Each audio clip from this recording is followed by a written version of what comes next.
Good afternoon. We'll call to order the regular meeting of the Pinehurst Village Council of June 25th, 2024. As is our tradition, we'll begin with an invocation today from Pastor Trey of the Village Chapel, and that'll be followed by the Pledge of Allegiance by Kinley Chekowski, a fourth grader from Pinehurst Elementary School. Pastor, please. Let's pray. Heavenly Father, we as a community thank you for your blessing upon us. We live in one of the most beautiful places in America, and may we never take it for granted. We thank you for this council and the responsibility that you have placed upon each of them. We ask that as they continue this much-needed work, you bless them in accordance with your will. May they be good stewards of this community, and may they work swiftly and efficiently during this meeting tonight. We pray that your peace would be here, there would be a sense of unity, and we ask for your light. We also ask that you continue to bless our community. May it be a community of friendship, a community where right and truth are upheld. We ask that you would be with our first responders, our police and fire departments. Be with their families as they sacrifice for others. Bless our doctors, nurses, those who tend to our physical needs. Bless our clergy and our churches, that your name may be exalted. We pray lastly for our country as we move forward to celebrate the birth of our nation. We pray that your light would be here among us and that we would shine forth. We pray all these things in Christ's name. Amen. Amen. Thank you. Kinley, would you please come forward? And I'll ask everyone to rise, and Kinley will lead us in the Pledge of Allegiance.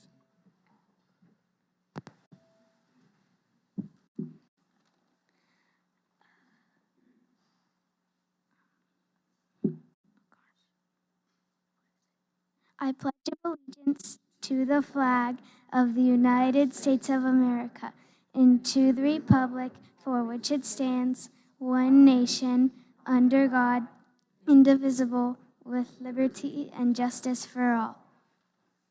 Thank you, Kinley.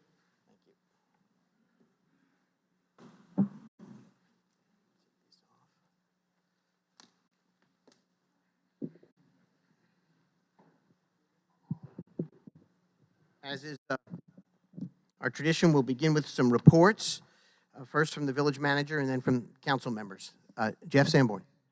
Thank you, Patrick. One thing I'd like to comment on, I'd like to publicly congratulate our organizational performance director, Matt McCurahan, sitting right back there.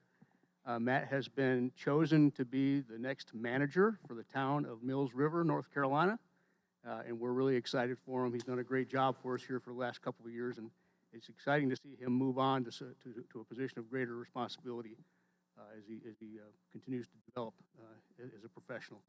So congratulations, Matt, and congratulations to the town of Mills River as well. They got a good one.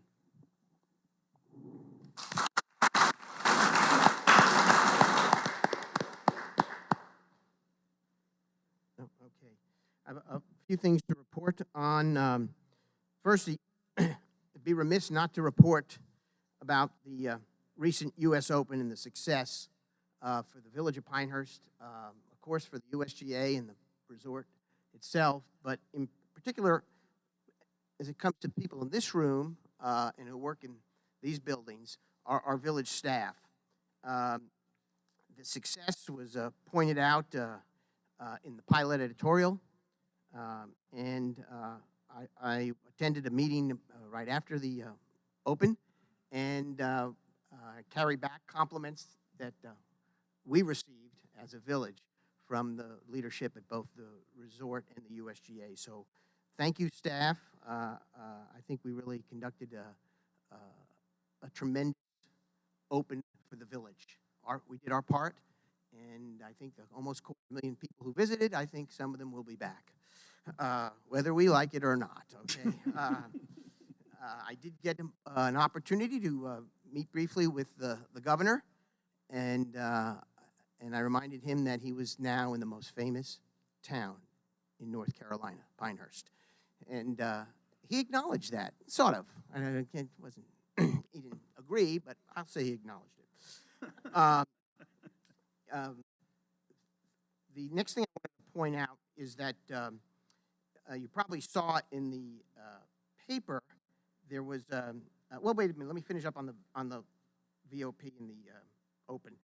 We had a listening session. Doug Willardson, Assistant Village Manager, quickly put together a listening session for local merchants in this room on Friday after the week after the open, to get immediate feedback. So we've gotten some from the restaurants and the retailer shops, and these are things that we'll be following up on, and there'll be further discussions, sort of after-action reports on how the Pinehurst Village can even improve more, because, you know, it's going to be, 5 years, and we'll have another one of these. So anyway, I want to thank Doug for putting that together rather quickly, because I think we were being very, very responsive to our merchants. Next item, you may have seen the article in the paper about the Sandhills Metropolitan Planning Organization, of which we are a member of, was prioritizing some projects despite no regional funds. So I just wanted to briefly explain that is true, because this SMPO has just gotten started. But the one project of the three that were prioritized that is actually in the village of Pinehurst had to do with the intersection of Rattlesnake Road and Highway 211, which has some aspects to it with a lot of people crossing from Village Acres, going to the community center or the elementary school. And we have talked from time to time with North Carolina DOT about making it a little safer and having a turn lane there so people aren't backing up in automobiles. So hopefully we'll eventually get to that. But I didn't want you to be totally misled by the no regional funds. We're anticipating some someday. And then the final thing I wanted to mention was that upcoming in a week or so, July 4th parade and celebration. And for those of you who live in the village of Pinehurst or visit, you know that is quite a show, and our staff has already been working on it for a time, in spite of also doing the open. So we expect another sort of first-class parade on July 4th, led off by a pet parade, which I will be participating in, and with my pet. And so please enjoy the July 4th parade and festivities in the village of Pinehurst. Thank you. I'll ask Dr. Morgan if he has any other comments. Sure, thank you. First of all, just want to talk about the Central Pines Regional Council. Did not have a meeting this past month. The one prior to that, the main topic on there was homelessness in North Carolina in the central area. Did not have a lot to pertain with Pinehurst, but we certainly participated. Second thing, just giving my congratulations to Matt on there. One thing I'll tell you that I have learned in a couple of years I've served on council is just the professionalism and the profession itself of the folks who do local government all through the United States, but also here in North Carolina. Certainly UNC has got a fantastic school, which Matt is a graduate from, and I give you kudos, even though I've got a Duke cup sitting on my desk. But I just want to highlight the professionalism that we see and the folks that come in and come out. And we talk about the professionalism and the training that goes into this and the people that step forward. And that then goes into Doug Willardson and the crew that led the open planning for the entire village and led the operations on that. And so congratulations to Doug Willardson and the folks that worked on that team, and in my opinion did a phenomenal job, which exemplifies the professionalism that we have in our staff overall. That's all I have. Thank you. Thank you. Mr. Taylor. I guess I would echo, Pat, your comments about the open. I was out there Thursday, Friday, Saturday, talking with anyone nearby, Tulsa, Oklahoma, San Francisco, as well as Charlotte and Raleigh and what have you. Nobody had a bad thing to say about it. As I kind of broke it down demographically, younger people seemed like they had found a way to make their way into the village. They thought what we did in the village was terrific. Um, I like the feedback that we got here this past Friday morning. I think we would give ourselves a very good grade, which is not to say we did everything perfectly, and we'll, in the fullness of time, think about some things to do better next time. I would echo Dr. Morgan's comments and extend a personal thanks to Matt McCarahan. When you go on council here, you discover that there is a performance measurement system here which is extraordinarily data-rich. And I'm a numbers guy, but I found this a little bit daunting on first exposure to it, and Matt has spent a lot of extra time tutoring me to get me up to speed so that I understand what it actually is. I'm getting there, and I'm sorry that he won't be here to continue my education, but congratulations to you and best wishes in your new endeavors. Lastly, I attended, I guess it was yesterday, the Convention and Visitors Bureau quarterly meeting. Couple of interesting things going on there. They do not have any data from the U.S. Open. They won't be getting that for another couple of months. But the county tax, which is applied to hotel rooms and to some short-term rentals, depending on who their agent is running ahead 17 or 18% through April. April was the best month they'd ever had. There is a movement afoot, and it is still in the early stages, from the people who run the airport to reestablish commercial service. And with the advent, I don't know that it would necessarily be Delta and American and United and so forth, but it could easily be Frontier or Allegiant or Breeze or some of these lower cost airlines. The economics, which I will not take us through here, but I actually have the presentation that I'll be sending around to members of council. The economics are not that daunting to reestablish what might be a couple of days a week service in here, which I thought was interesting. The third thing is that I think it is likely that there will be a motion made or a proposal made to the Moore County Board of Commissioners to increase what is currently a 3% tax rate on those rooms. We are demonstrably lower than 10 or 12 other cities that have major hotel space, either for places like Charlotte and Raleigh or other places, Wilmington, Asheville, and so forth. And part of what they would intend to do, you may all remember that 2023, there was about an $800,000 pool of money that had been accumulated. The cities were allowed to apply for grants, and they actually made grants, and some as large as $250,000 for what they call destination enhancements. And they're proposing to create a DEF, a Destination Enhancement Fund. If the tax rate were to be increased from 3 to either 5 or 6%, 1 or 2% of that tax would be put into that fund, and they would continue this grant-making program going forward. So I thought that was interesting that they're thinking about that. They intend to write a letter to the Board of Commissioners, who will take it up at whatever time they deem it's appropriate to take it up. That's it for me. Thank you. Councilman Ficklin. Thank you. I too would like to congratulate Matt on his wonderful new assignment and thank him for all that he has contributed to the village. I ditto John's remarks about the process, so Matt, be sure to leave us your telephone number before you go. Secondly, I would like to thank all of the staff, the village staff, for all that they did to make the U.S. Open a success. I know there was a whole lot of hard work and effort put into it and stress, but the feedback was absolutely wonderful from everything that I've heard. I attended the listening session that Pat and John mentioned last Friday. Feedback there from our business owners was very good. Last night, we had a Pinehurst Business Partners meeting. There were more representatives from businesses locally, and they also had very good feedback. So it was a success. I'm sure there's some things that we can do to make it even better, but given all that went on, I think we should congratulate our staff.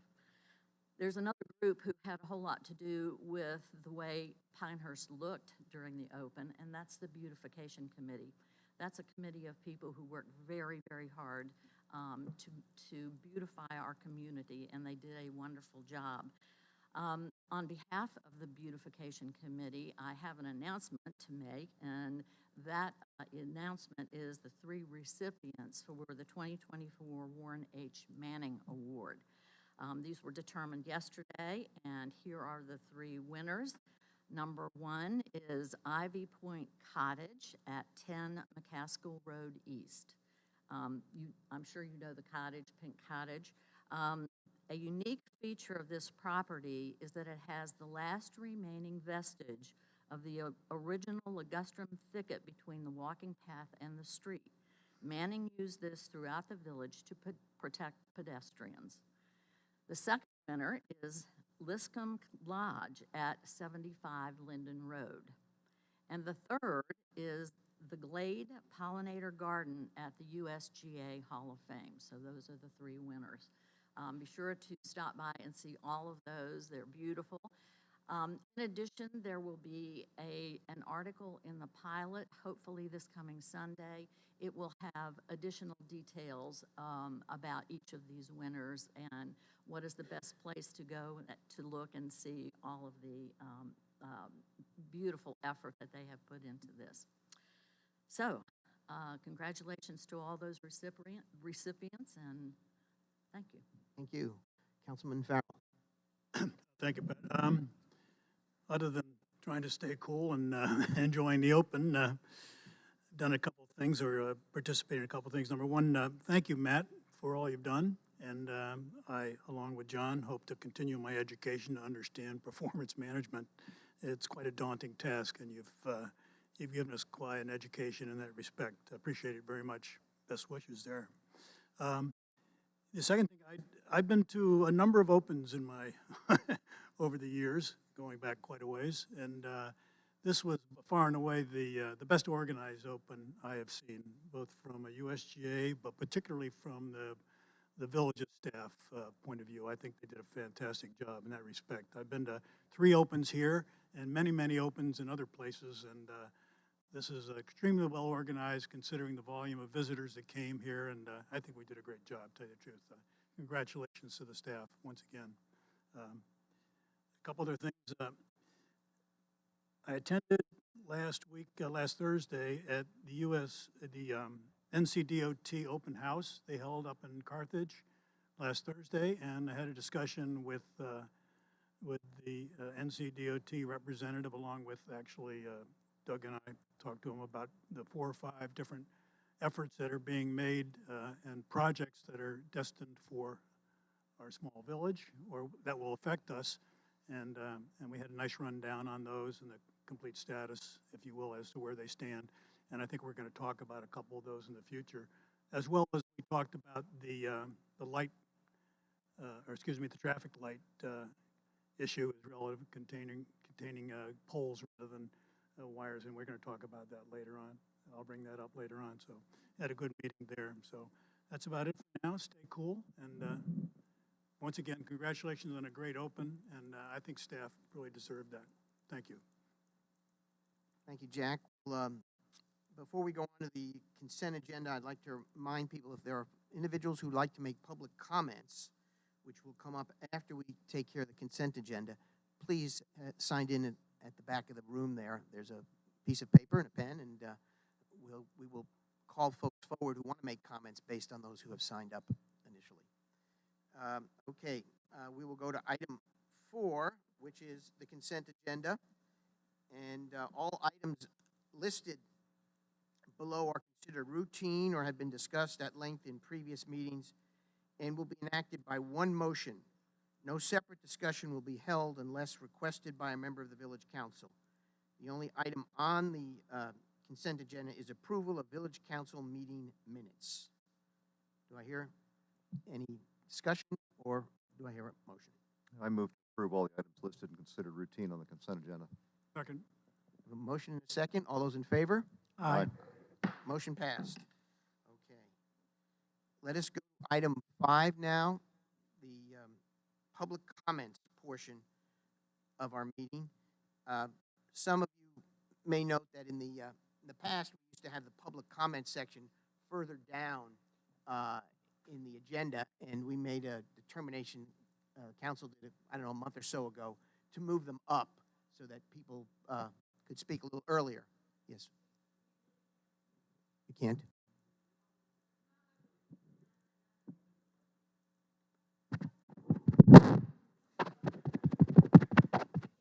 Let me try this. We recently, in the last couple of months, have moved up the public comments section. Okay. So those of you who want to comment will be commenting shortly, rather than in the past, it was much later in the meeting, and that was not, we didn't think that was fair to those of you who came here early and wanted to discuss an issue to wait until we were all through. So we will begin shortly. Shannon, do we have a list of names to consider? And once we go through this list, if there are individuals who have not signed up but who would like to speak, they can indicate so, and we'll make room for them. And the fundamental rules are you get 3 minutes, so please be succinct. Address the council in general. Don't pose questions because we're not in the mode to answer them under the criteria that we operate under. But we do welcome your comments. So let me begin with Kathy Wilford.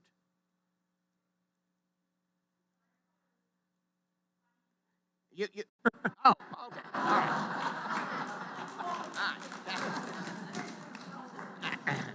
right. Wait.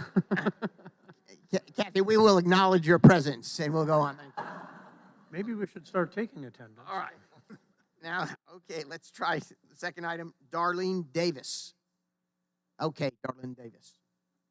Hi, my name is Darlene Davis. I've lived here for 20 years, and I'm coming to speak as a citizen. The Transportation Department has put forth an intersection that would take the place of the circle. And the example they used was one in Charlotte. And I don't think very many people are familiar with that intersection in Charlotte where this experimental intersection takes place that is being considered for our community. But my sister-in-law lives there, and we travel there many times. We've been through this new intersection. And at first, it was overwhelming. I mean, just, all these roads, and where do we go, and how do we get over there, that kind of thing. Well, we got through okay. Then as we did it, maybe 4, 5, 6 times, we pretty much figured out how we could get to her house at Brookshire Boulevard. You're familiar with Brookshire Boulevard, which is Route 16 in Charlotte, and then Mount Holly, Huntersville Road, which crosses it. This is a huge place. This is just a little dinky place, maybe 10 years ago, but now it's all, overwhelmed. So anyway, so I reserved judgment on this, and I called my sister-in-law and said, Kimmy, what do you think of that new intersection there? I mean, really, what do you think about this? She said, it's a nightmare. I said, well, I said, what do your neighbors and friends think about it? Now, this is all hearsay. This is my sister-in-law. I mean, I have no reason to doubt her judgment in this case. But she said, we all got used to it. After a while, we got used to it, and we figured it out. But we avoid it at all costs. All costs. We just don't go there unless we absolutely have to. So that's all I have to say. This is short and sweet, but, I would be remiss in not sharing this with my friends and neighbors in Pinehurst that, take this under deep consideration before you do anything, okay?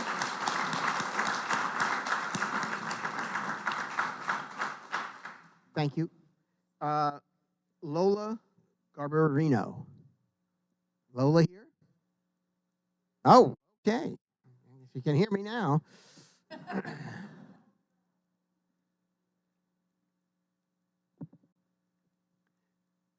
I don't suppose I'm Speak going into the microphone so we can hear you. Oh, can you hear me? Yes. Okay. I'm here to tell you that my first trip here was in 1970, and the place was unbelievable. Greatest place in the whole wide world. We finally came back and forth frequently. We bought our house in 91 and we moved in 92. Even at that time, this area was a village. It was wonderful. We had 1/3 the traffic we have now. The circle was beautiful. It was well taken care of, flowers, greens, whatever you wanted. Unfortunately, since that time, things have changed.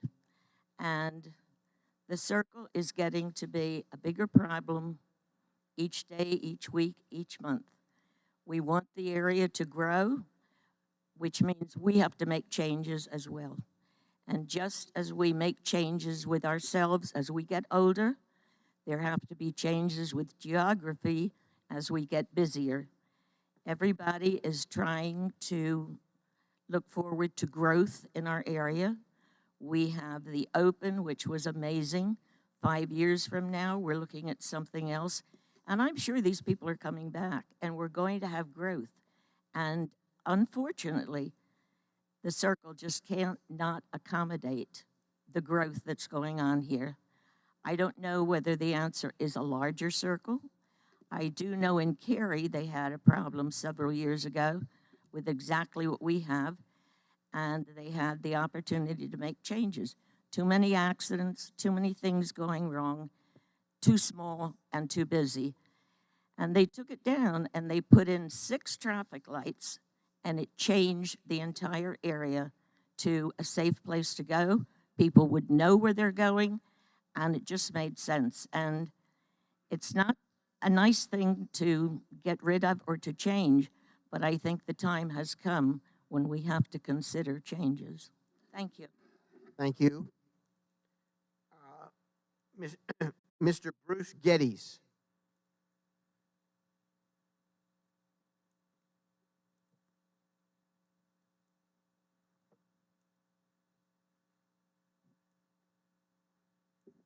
Good afternoon. I'm Bruce Geddes in the Pinehurst ETJ.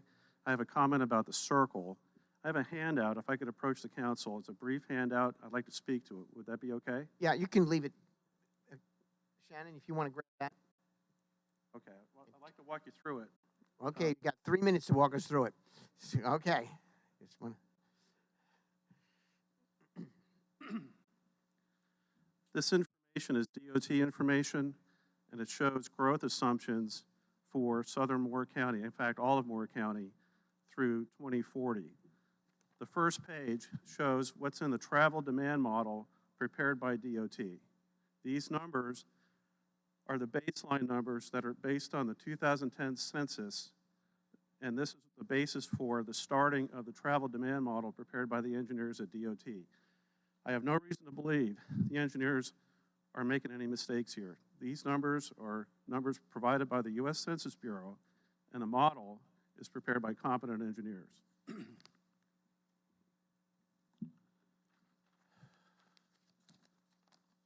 Page 2 shows the growth assumptions that DOT is using for modeling travel demand up to 2040. These numbers were provided by towns and villages in Moore County. These numbers were not made up by DOT. These numbers came from our own staffs at Pinehurst, Aberdeen, Southern Pines, and so on.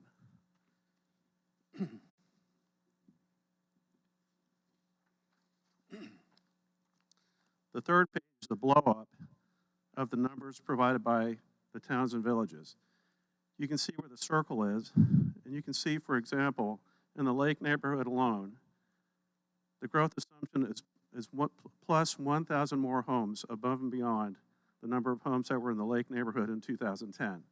That's a huge number. These numbers, I believe, are inflated, outdated, based on demographic factors that happened 11, 12 years ago.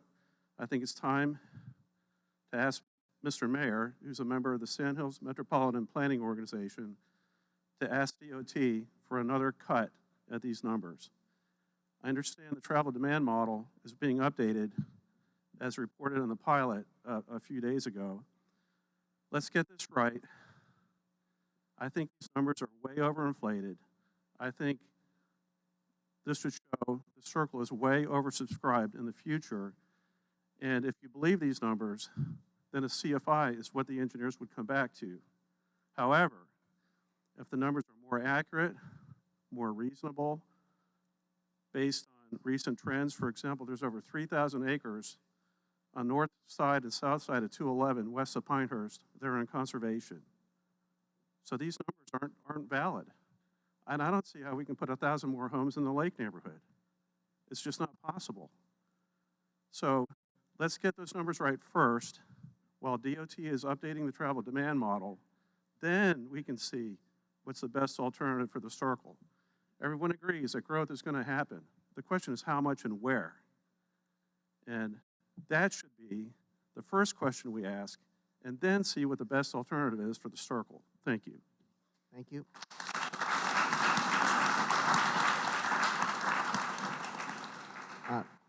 Joanne Valdez.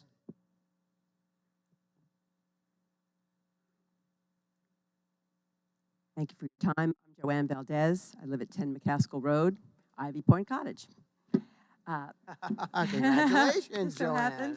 Thank you for the honor. Appreciate it. Since learning about the DOT proposal, a group of concerned citizens, of which I am a part, have convened a team to inform and assess the attitude of our community toward the CFI. We've initiated a social networking campaign and petition for the purpose of providing you, our council, with an accurate and objective assessment of community reaction.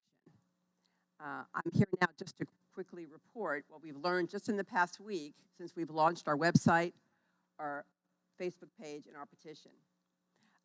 In brief, the vast majority of those who've learned of it have had a visceral response to the DOT proposal. People are shocked, adamant about not destroying the circle. A few people, I read one comment, and you can all read the comments on the Facebook page, I'll refer to it, referring to the CFI as Satan's spaghetti. And there are some, although very few, but there are some, of course, that want it gone. You know, let it rip is the kind of thing we're seeing people say.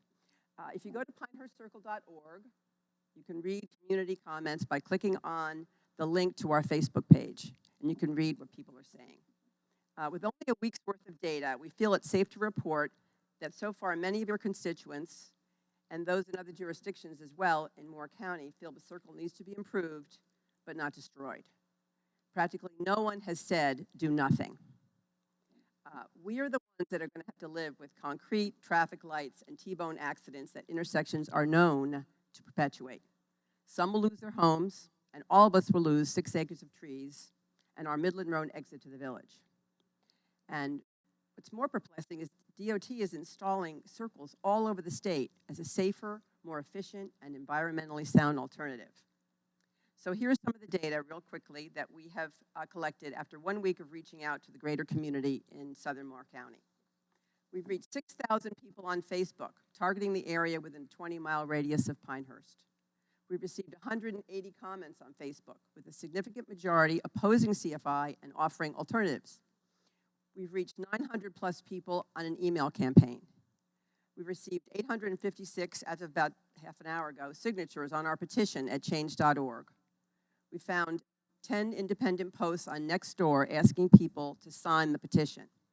We found numerous independent posts about the CFI on Nextdoor and many comments showing significant majority opposing it and offering alternatives.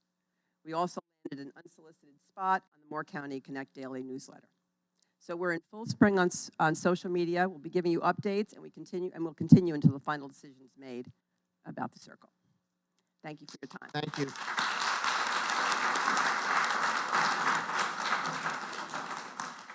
Lynn Huttef.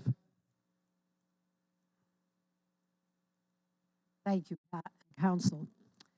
My name is Lynn Hutaff, and I own a real estate firm in the village.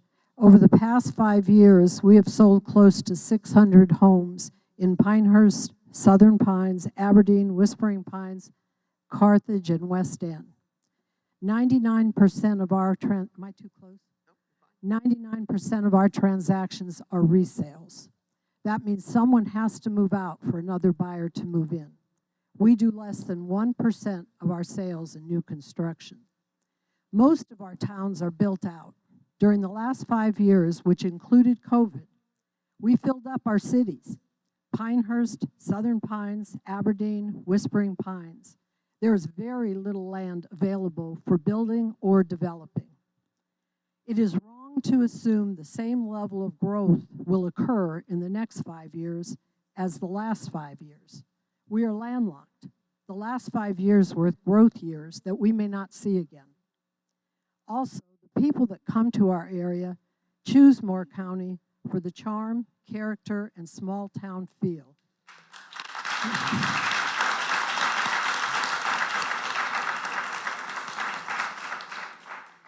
They find it incredulous that people cannot wait 5 to 10 minutes at a traffic circle at the very busiest times of the day. They also do not want to see 6 to 8 lanes of concrete stoplights and signage like they left in Boston, New York, Chicago, and LA.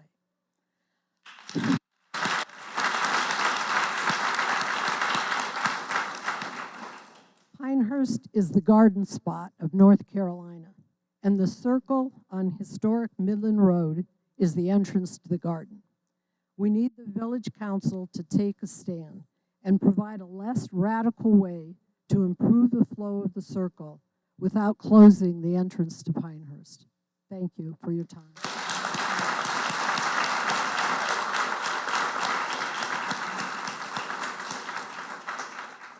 Mr. Jim Rohr.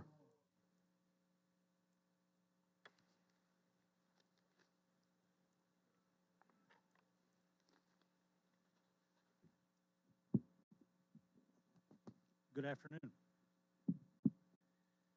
My name is Jim Rohr, and my wife Charlene and I have had a home for 25 years on Village Lane, the best little street in Pinehurst.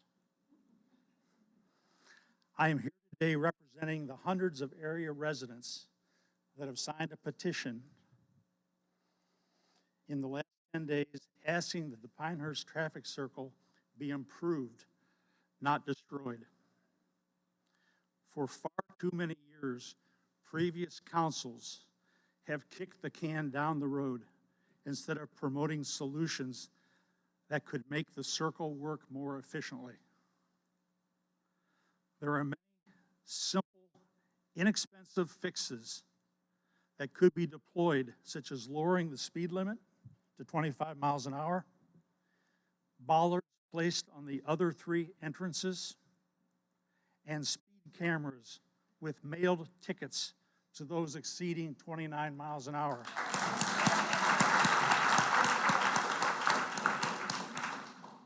And it wouldn't hurt to have the Pinehurst police drive around the circle once in a while.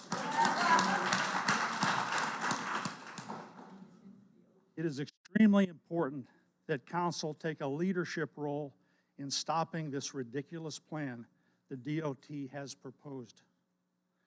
We have prepared a resolution that we hope the council would adopt that would let our DOT and more of the area residents know that the council feels the best solution is to improve, not destroy, our iconic circle.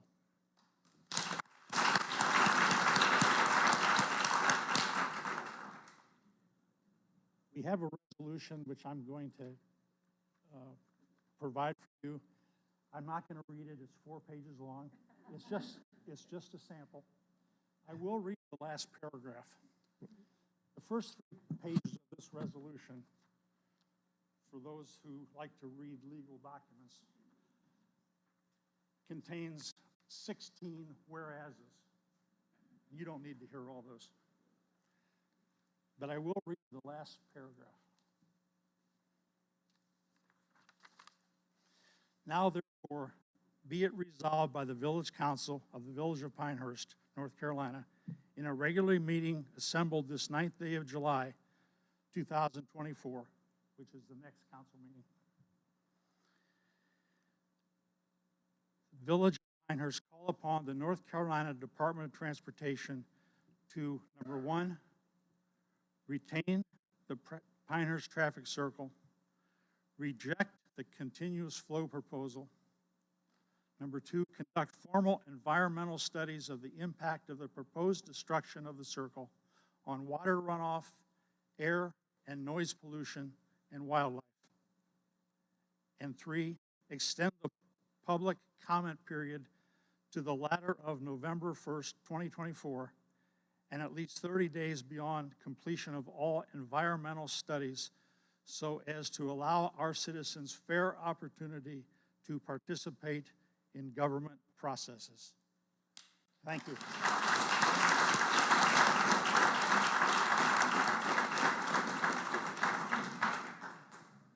Thank you, Mr. Rohr. Colette Kalinsky. Colette Kalinsky, 25 Queens Court. I wasn't planning on speaking today, but I was going to save my speech for the 3 meetings that are being held in July by the NCDOT. I suggest you people all attend, because the people outside this community that are in the MOP, they don't care what happens to the circle. They're just using it as a bypass. So all of you who want to maintain it need to go to those meetings and speak your piece. The second part of that is the female who brought up the intersection, the one that exists at Route 16 and Holly Street and Huntersville and Charlotte. You should all go, you don't have to take a field trip, you should all go on your cell phone, do a satellite image, and then put the binoculars on and walk that area.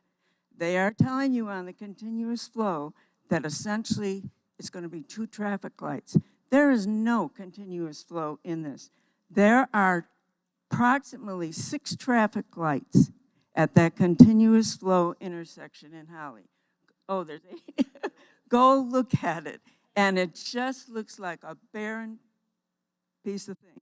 So my solution, is there a solution? Nobody's come up with one, but I did a lot of research. And one thing I suggest you all go look up is a turbo roundabout. There's one in Florida and one in California. It's a newer solution, and it looks very viable. And not only does it decrease accidents, they say, by 50% of a normal roundabout, which is a reduction of a standard intersection, but it also can increase traffic flow, if done correctly, up to like 5 times the quantity that goes through now. So I suggest you all look up a turbo roundabout. Thank you.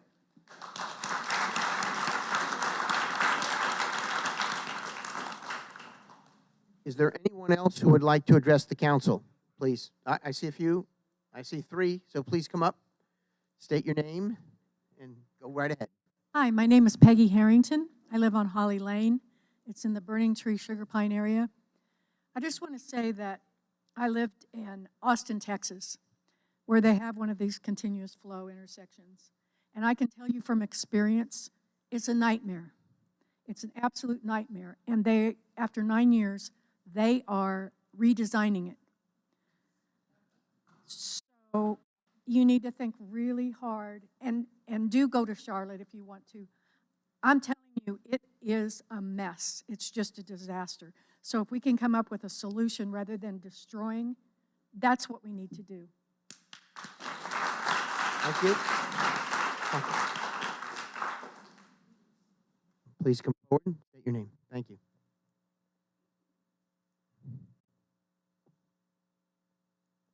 Hi, my name is Vicki Bowles, and I live at 250 Midland Road. And my house will be significantly impacted with this current plan. It is a historic property, as are many of the homes down Midland Road. And it is one of the entrances to Pinehurst, in my opinion, that give you a feeling of a historic, beautiful, sleepy village. And it absolutely should not be destroyed. And the current plan destroys it, along with some of the homes on the other side of the street, which to me is just unforgivable. That's my first point. My second point is there's a lot of smart people in the world, and there has to be another solution. I'm not suggesting that the traffic circle is perfect. I've lived in Los Angeles. I've lived in Atlanta. I've lived in Charlotte. okay? So I have a little bit of real life experience with this situation of growth. And the proposal on the table is not the solution. Thank you. Thank you.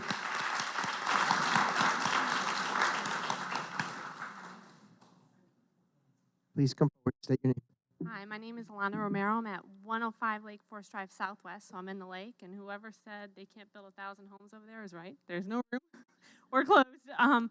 I hail from Chicago. Don't hold it against me, but I will guarantee you that they projected a population increase probably similar to what we're facing, even more in the city and the suburbs. And starting 5 years ago, they've seen a mass exodus. So I don't trust the DOT to make accurate guesses, especially when Chicago has a massive economy and jobs and all kinds of, influx, whereas we are more quiet and have hospitality and golfing. Wonderful. I can also say that I have looked long and hard for a place like Pinehurst, and this is a one-of-a-kind place. I think the traffic circle, to say that waiting 5 to 7 minutes at 5 o'clock in the afternoon is a long time is not. It took me 30 minutes when I lived back home to get 5 miles, so it was not a long time, but I think there are much better solutions. One of which I have seen on the highway into Chicago, is they use signals that just signal you when to go. There's a motion sensor. I don't know how many feet back they did it, but they would, in the traffic, it was bumper to bumper, but those signals were so accurate that if the car started down and you hit the mileage that you were supposed to, you went right in. There were no accidents. And frankly, our accidents are based off of people cutting in. Now, the barriers have really helped, but people are very reckless. And I think, I'm not a proponent for traffic cameras, but if we had a camera that snatched a picture of every person who crossed that border when they shouldn't and sent them a $500 ticket, I can guarantee you there would not be crosses. So those two things right there, I would say, would make a massive change and lowering the speed limit. And I think that would serve us all the way through. Thank you for your comment. Yes, sir. Hello, I'm Alex Bonas. I live at 15 James River Place. I'm here to talk about history. Midland Road is known as the first divided highway in North Carolina since the 30s. And it's also known as the Fifth Avenue of golf. There are 9 beautiful golf courses along Midland Road. Unfortunately, we can't go back to 1955 when they put the circle in, but let's don't get rid of the circle because I just think how are we going to drive into the village of Pinehurst? Thank you. Yes. I know you're Kinley's mom, but state your name. My name is Stephanie, and I live at 89 Deerwood and number 6. So I'm from Chicago as well. Please don't hold it against me. We didn't have roundabouts when I lived there, so it was a little confusing and intimidating the first time I drove it. I have more so a question than a comment. Does Pinehurst or the website have any kind of navigational video for people to, or like a class? I know the city of Brevard, North Carolina, has a class that you can take at the college for people to learn how to navigate the circle safely. I know it might be a good idea to do something like that. Just a thought. No, thank you. Yeah, is anyone else before you come back? Is there anyone else who hasn't spoken that would like to speak? Please come forward if you haven't spoken. Oh, yes, please. I just have Bonnie Baker, Clarendon Gardens. I know when US 1 was proposed going through horse country, the horse people got together and were able to stop it. So there is hope, but we've got to band together for this change. Also, I've been to DOT meetings, and at one point, you may remember, they were talking about a Western connector. that would have solved so many problems, and they said they didn't have the money to do it. However, they're winding to 11, and they bought up a lot of properties to do that. They're doing all these projects on US 1 and 15501, and people who complained about traffic during the open, you wait, it's coming when they start working on this. So if they would change their mind and do something about a Western connector, I think our problems at the traffic circle would be alleviated. And no, I know a lot of people live out in the Western Connect, but it would help. It's got to have helped. Thank you. Anything else? Okay, thank you for speaking up. Yes. My name is Nancy Sentner. I live on 8 La Costa Lane, Pinehurst. I've lived there since December of 2007. However, I grew up in Moore County, and I've lived in Moore County for 79 years. I was only 10 miles away from Pinehurst, so I was here when there was no circle.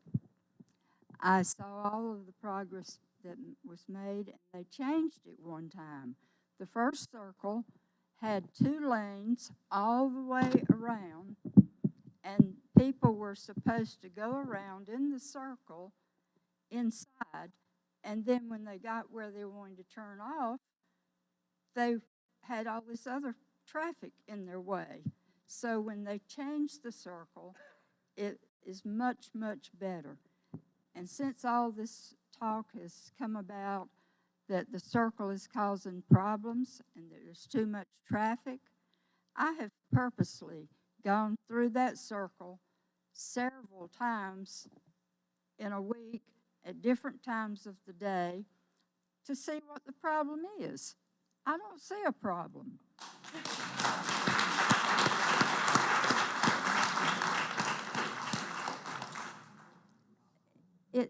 The ones that have the long, long lines, it's either at the time that school is getting out or people are leaving work, something of that nature. And it doesn't take them very long to get there. I've watched. And there may be a few things that have been brought up that will benefit slowing down the people that are driving too fast around it. Maybe would if the mileage was cut down, the speed was cut down a little bit, and everybody would just watch and be careful, I think it would work better. But we don't want the circle to go away. Thank you. Anyone else who'd like to speak? No? Sure, come on up. This is Pinehurst. Come on up. Yeah, start the clock again. Go ahead. It's my understanding that our Senator McGinnis this is a pet project of his, and that the $56 million allotted to this project have already been approved by our legislature for this expense only, meaning he's kind of behind a rock and a hard place in terms of his support for this. If we don't support it, we shouldn't vote for him.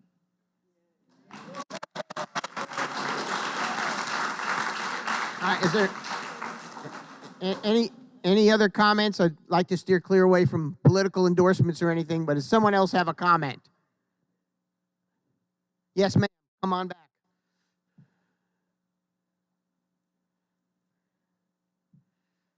I just want to say, before I get on everybody's S list, yes, that I am not talking about getting rid of the circle. Oh. I'm talking about circumstances as they are and corrections or ideas that a lot of people presented that can be done to improve the area, to improve the circle, to whether it's rush hour or not, that things can be improved to make it easier. That's it.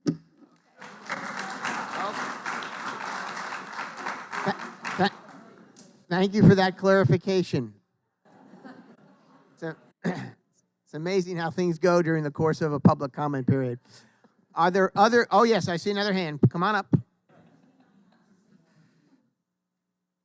I'm Mel Eckhart. I live at 135 Hearthstone. I lived in Miami for 30 plus years, and when people talk about how crazy the Circle is, I just look at them like they're crazy. To me, waiting 2 minutes to go around a circle is nothing compared to 95, and especially if you hit it when the Dolphins are playing. So, the other thing, I feel like this is, in maybe medical terms, we have jumped to the horriblest possible surgery you can have, when maybe we should be trying some different therapies to see if we can find a correction for the circle rather than jumping to the end product and having a mess. Well,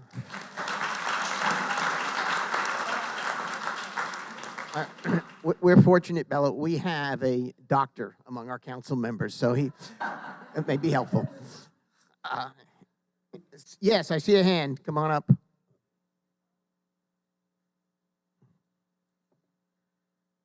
I'm Jim Hartman. I'm Fairwoods on 7, and I wanted to talk about the people that are on Dalrymple.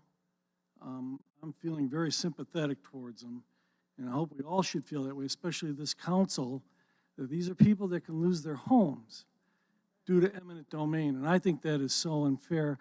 Also I think there's some on Airport Road that may lose their homes too. So let's keep that in mind for those people.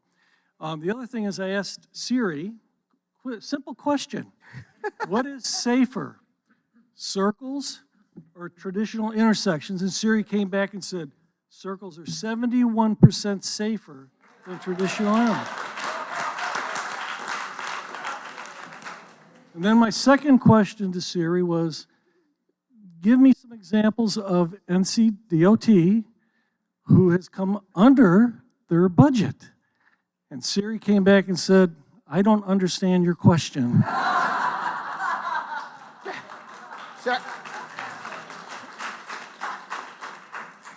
Sir, I didn't get your name. Could you state your name again for the record?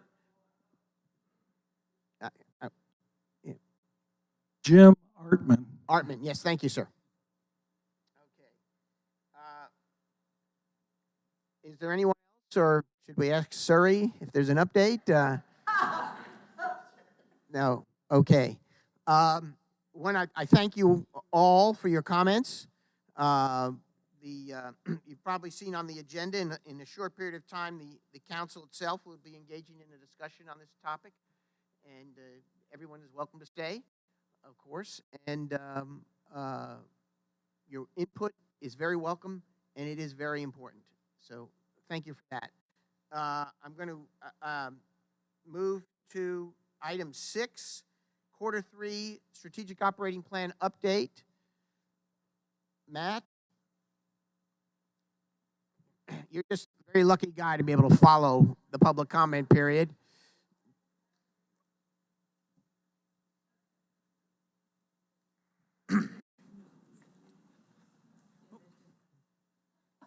Thanks, Shannon. Completely forgot about that. Good evening, Mayor and Council. It's nice to see you all again. So I'm bringing forth for you today as you mentioned, the Q3 SOP update. This runs from January 1st, 2024 through March 31st, 2024. And so where applicable... Hold on 1 minute. Could someone just close the doors in the back if they're going to gather in the lobby? Pat, you want to wait a couple minutes? You want to wait a minute or two here? Yeah. Just let it clear. Yeah, I'll come back. I don't mean to take a break. I'm just... Let them get out. Now, Matt, if I recall correctly, you provided us with this information before, and now you're going to walk us through it. Yes, sir. Okay. And where applicable, updates, where there have been some updates, I've tried to apply that to the presentation as well. Okay. Go right ahead. Please do close the door in the back of the room. If you want to take your conversations outside, please. Thank you. You can return in a few minutes. Matt.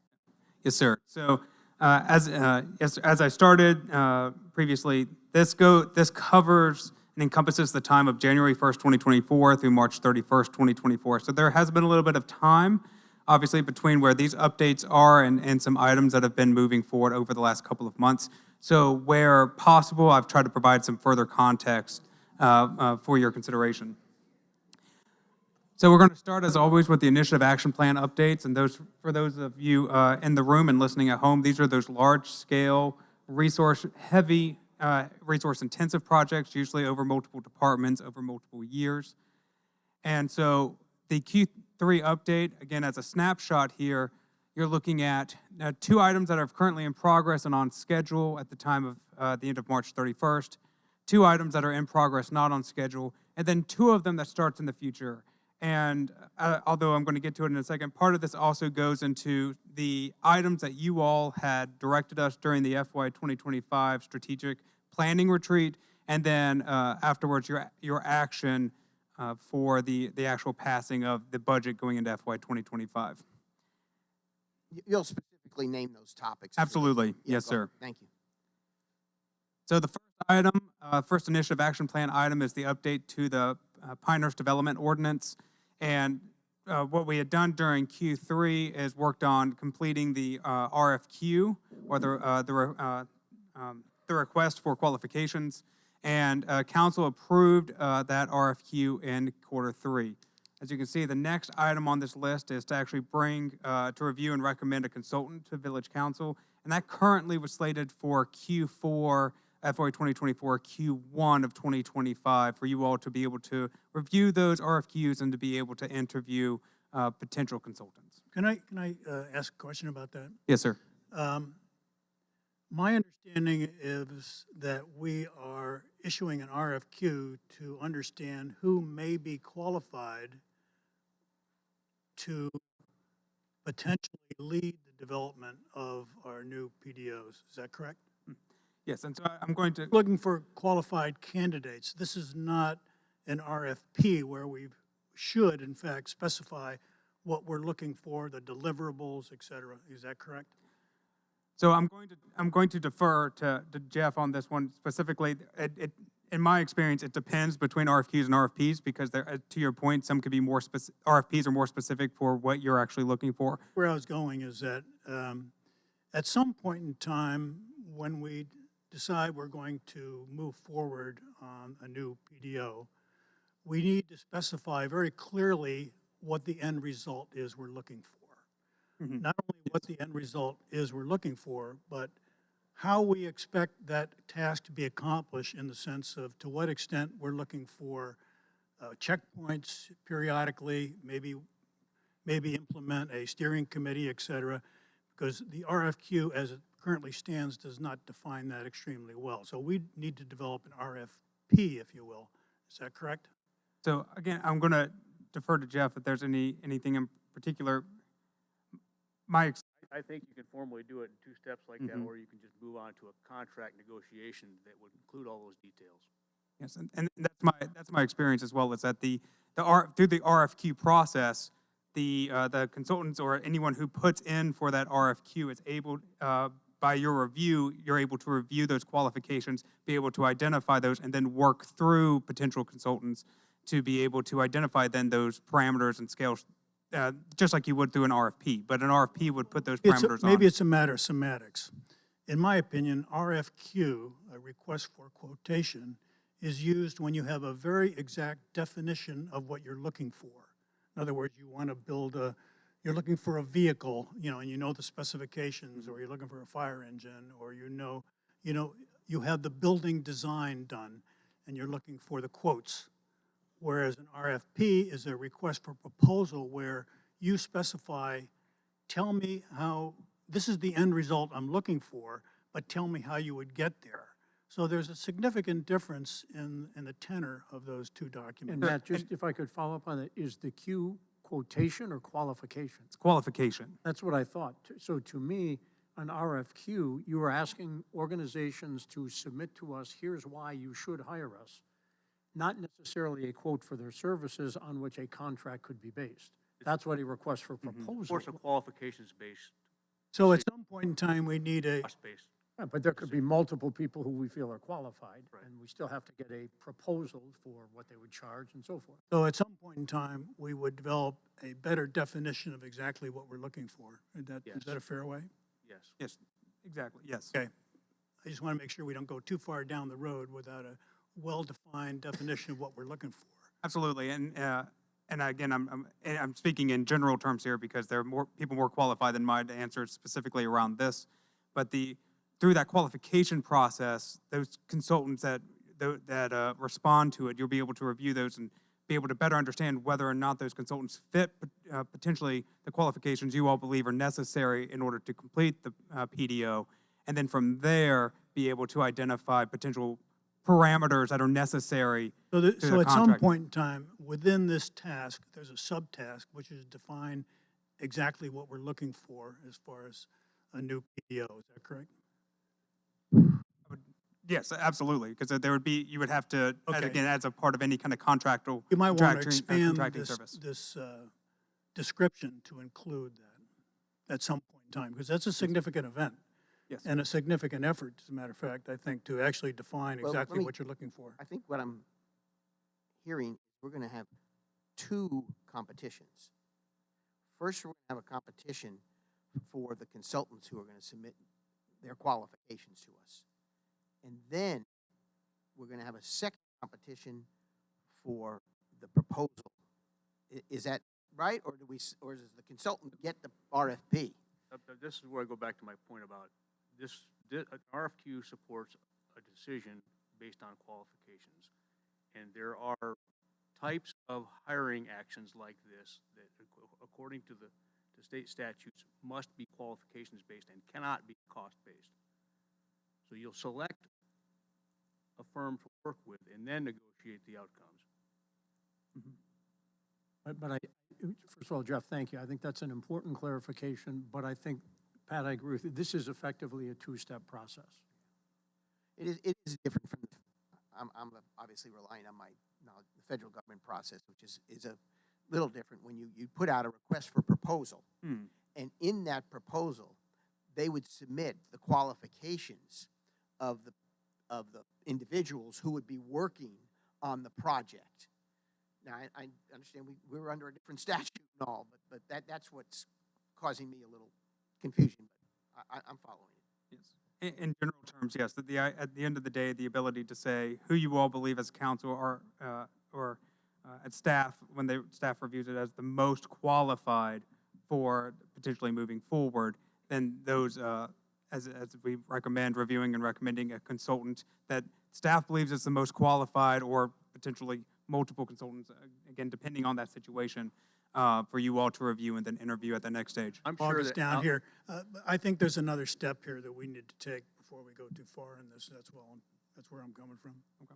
I'm sure that Alex would have some probably meaningful input. Right. On Oh, for sure. conversation. He's not here with us tonight. So. Right. Okay, thank you, Matt. That was a helpful discussion. Clear up for me. Moved a little fast on me there. Let's see. All right. Next item on your list is to implement the MPO, or the Metropolitan Planning Organization, with assistance from regional partners. This one was marked at a previous time as on schedule. It's now currently marked as in progress, not on schedule. And that's specifically around the recruitment and hiring of the executive director for the SMPO. And so at the time, again, at the end of March, we were still looking at a Q4 completion date for hopefully bringing that person on. And again, we're obviously almost at the end of that time period now, and so I can't speak specifically on where we're at within that process, but that may have to carry over going into the next fiscal year. Again, this is not because we or staff are behind, but I would agree the project itself is behind schedule. I mean, the withdrawal of Foxfire put things back and That's SMPO. Yes. well, yeah. right. Next item on the next initiative action plan item is the relocation of the Public Services Complex. It was marked as in progress and not on schedule, and that's in regards specifically to the acquisition of property, if in case we were not able to use currently owned land. That had a Q3 deadline at the time. And so although there was a potential property during Q2 when I came in front of you last time, and again, due diligence was done, but at that time, a purchase agreement hadn't been completed. And so now there's other elements dealing with developing and securing design services, et cetera, have been pushed outside the 5-year horizon, and that's due to to your action as council with the 5-year strategic operating plan outlook. Okay, thank you. Next item is retrofitting current athletic fields with synthetic turf. This is a future IAP, and it continues to be a future IAP. There was no action scheduled and slated for FY 2025, but until FY 2025, where council has directed staff to focus on retrofitting Grassy Wicker Park.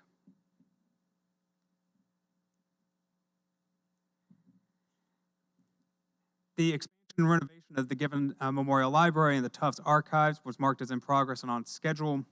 And the next couple of tasks were really focused on in Q4, which is really focused on as you all are well aware, the architects were currently in the design phase within Q3 and continuing to working on that. The FY25 SOP also recommended extending this IAP through FY 2029. Do we know when we're going to see a library design? I can turn back. It was requested that they come before the board in July. Correct. So probably the second meeting in July. Okay, thank you. One question. I don't remember extending out as far as FY 29. I thought we were completing this earlier than that. I think that has to do with the revision of the current building too, right? The archives. That's it really just in the 5-year plan, because there is operational costs associated with that, so it's in the 5-year plan. So yes, it's in the 5-year operations, but once, as Doug mentioned, once the Tufts Archives is completed, then yeah, I get the absorbed. operational part, but I thought as far as the design and construction of both these facilities, we were talking about turning over dirt this fall and probably taking a year to complete it. So that would take us to 26. Yeah, so that and then maybe take another year for there. So that takes us to 27, which is different from 29. Yeah, construction-wise. Yeah, construction-wise, that's a approximate timeline. So that 29 deals with operational aspects that follow the opening of the 2 facilities. Correct. Yes. Thank you. Yes, sir. Thank you, Doug. And last but certainly not least was the development and implementation of a consolidated multimodal transportation plan. It's actually, it says in progress on schedule, but it's in blue because it's now a future year plan thanks to the action of council where it was pushed to a start date within FY 2026. So that, and that was and then completion in FY 2029. So that was action done through the budgetary process and strategic planning process. Turning our attention to opportunities for improvements and innovations, we're first going to be looking at these evaluations, and as you can see, there are 4 items currently slated for FY 2024. The evaluation of viability of potential Fairburn enhancements or improvements, that item is going to be pushed. It's technically starting a little bit at the end of FY 2024, but really in earnest going into FY 2025, where it's planning on being completed. The evaluate programmatic opportunities with the USGA was removed during the strategic planning retreat this year. The evaluation of the right-hand turn lane at Rattlesnake Park from Rattlesnake Park to Highway 211, it was removed during Q1, and as this information was shared with the NCDOT and put within their purview. The last on this last evaluation is to evaluate a process for improving communication strategies with businesses. And this came up during the FY 2025 strategic planning retreat. And so as you can see in the update there, we took that information, staff took that information and started working on a listening sessions, which began in Q3 specifically with businesses.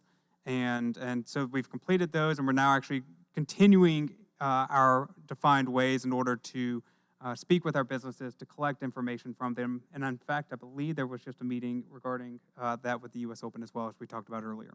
The quarterly meetings. And quarterly meetings, thank you. The other opportunities for improvement and innovation are labeled under specific projects. As you can see, there are quite a few on here, but I'll try to go through them briefly. The world-class execution of plans for the 2024 U.S. Open. Again, this was at the end of March 31st, so now we can see that we provided world-class execution of plans for the 2024 U.S. Open, so that would be marked as complete. The building better relationships with organizations frequenting the Pinehurst area to better meet their needs while balancing resident quality of life. That was removed during the 2025 strategic planning retreat. Coordination with NCDOT to realign Morganton Road. This had a rather large update in Q3 where staff met, as you can see, with the multiple entities listed there. And it focused on specifically any types of improvements around the existing NC Highway 5 intersection with Morganton Road, specifically focused on the golf cart crossing and what is called a Hawkeye system, and I have to look up what a Hawkeye system is, for safer maintenance crossings across from there. So because of the actions and the staff discussions at that time, this OFI was marked as complete. So, Matt, they're no longer considering relocating it south of the maintenance facility? They're not. They're going to leave it where it is and make other changes to. They're going to make some, yeah. Right. Thank you.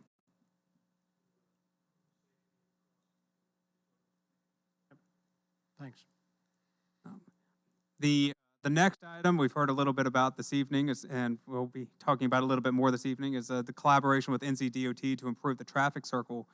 This item was actually marked as completed within Q2 because at that time, the staff working with NCDOT looked at potential improvements to the traffic circle, such as the bollards that are there. And at that time, those were the only improvements that were put forth in the short term to improve the traffic circle.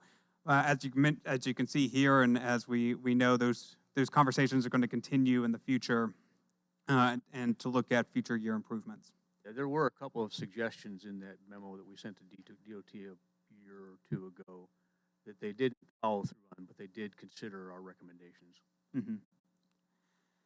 Is that the January letter from council to? Okay, thank you. The Highway 5 STIP project, as you can see, there was no update within Q3. The last one was talking about initial contact about their project plans for Highway 5 in Q2. The foster collaboration between the Tufts Archives and the USGA Museum, I dare say for anybody who has come by and seen the, over at the USGA Museum, has seen this OFI in action. But the Q3, the exhibits were built, and those items from the Tufts Archives and the USGA were transferred, and so it was marked as completed. The creation of a highway corridor overlay ordinance and the PDO to protect the critical corridors. It's going to be, it's tied to the PDO update, as you can see, but because of discussions with council, they may indicate that the UL indicated that OFI may be moving down or off this OFI list moving into FY 2025. So depending on what the conversations are around the PDO and the PDO update, again, this OFI may need to be adjusted in the future years. The construction of sidewalks, walkways, greenways, and/or bike lanes and paths, I'm going to miss saying that, is that we looked at the new walkway along McKenzie Road from 211. That was completed, except for that crosswalk at that point. And Doug, has that been completed? Okay, so we're currently waiting for parts on that, so hopefully that'll be completed soon. And then McKenzie Road walkway from Linden towards Highway 5 was under construction, and Juniper Creek remained in the design phase. Implementation of stormwater improvements. As you can see, that no bids were received for the Magnolia Road project, and so there is a plan to rebid that after the U.S. Open, and as far as I know, that is continuing to be the plan. Did we get any feedback as to why no bid? Was it the timing that had to be completed by, or do we have any? Yeah, my recollection was that it wasn't about a lack of bids, it was a lack of ability to get the job done before the US Open. And that we right? are postured to start that work here in July, I think. Okay. Doug is nodding yes.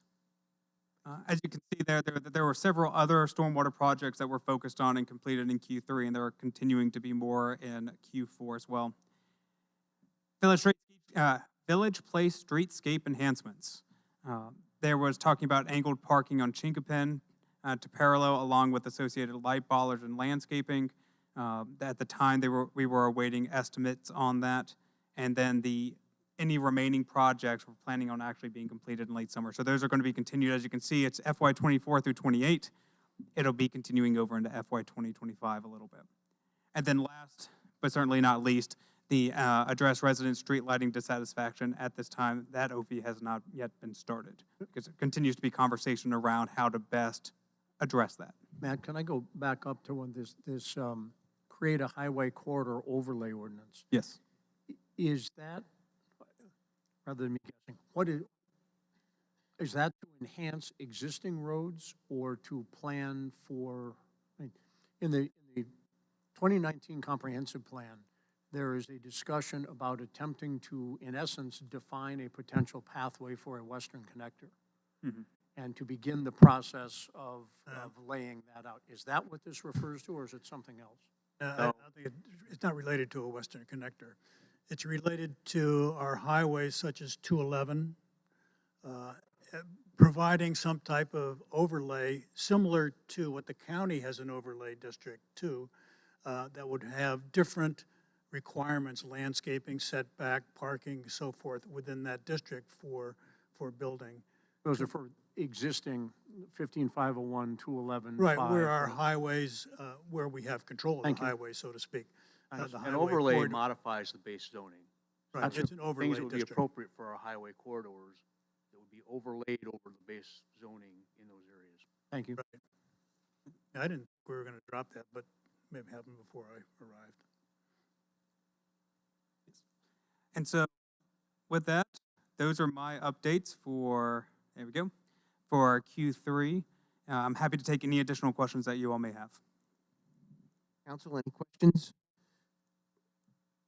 Jack, you asked what you raised what. No, I get the PDO question on the RFQ versus RFP and the highway overlay district. I think that we can discuss that later on sometime. Mm-hmm. All righty. On the that highway overlay corridor initiative, my recollection is that when we initially formalized that thought process or added it to our list of OFIs, it was really targeted at the Highway 211 corridor adjacent to Pine Wild. Pine Wild. Yes. And since then we've kind of gone back and forth in discussions about whether that's the correct way to address that problem, and it's just one of many ways that we could address the concerns associated with those undeveloped parcels. So, Right, that is correct, because it was a focus area. It is a focus area, a separate focus area within the comprehensive plan, and it could either be a highway corridor and/or we could do a small area plan for that area. That's correct. Anything else? All right, Matt, thank you very much. Thank you all so much. I appreciate it. And I know you're around for a few more weeks, so we'll be seeing you. Yes, sir. Thank you. Next item on the agenda is the resolution 2425 regarding fund balance for future capital. I believe we were briefed 2 weeks ago by Dana. Yeah, that's right. And Dana has a sick child, so she's not able to be here with us. So real briefly, we talked about this last time, and the policy is at 40%, and it has been. And there didn't seem to be any appetite to change that at the last meeting. So I can just leave it at that, and we can vote, or if we want to go over it again, we can. Yeah, we can do that. Yeah, I have one question. The policy is to, if it exceeds 40%. Yep. And again, the word commit is used in this context in a slightly different way than maybe most people in the common usage of the English language would use Right, it. you may uncommit. Yes. Right. We went so through that. Check is not written. That's a good point. That council is the only one that is able to, commit it, and then at your will, you can uncommit it and spend it on something else.